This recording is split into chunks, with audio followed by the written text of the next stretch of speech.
Nunca antes en el mundo había ocurrido una tragedia de la magnitud que hoy nos ha tocado vivir a los dominicanos. Y siendo así, es lógico que el mundo entero se sienta identificado con el dolor que hoy tenemos y que le duela el dolor de los dominicanos que hoy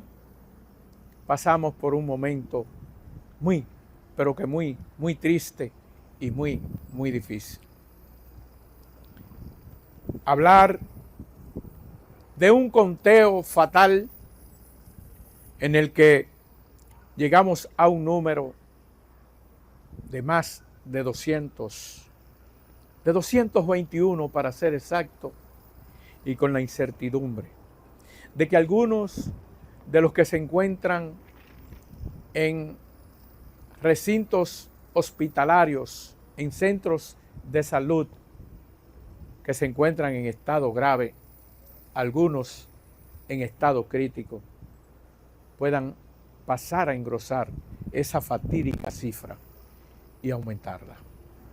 Es por ello que hoy hemos querido convocar a los dominicanos y dominicanas de buena voluntad, a los arubianos que se han ido poco a poco convirtiendo en nuestros hermanos,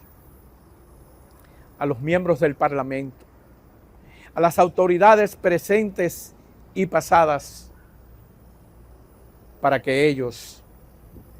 de algún modo se identifiquen con nuestro dolor. Por ello, quiero agradecer infinitamente la presencia de todos y cada uno de ustedes a esta vigilia por el descanso del alma de todas las personas fallecidas, pero más que eso,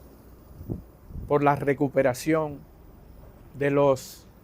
que aún se encuentran hospitalizados, algunos en delicada situación, y también a rogarle al Altísimo para que le dé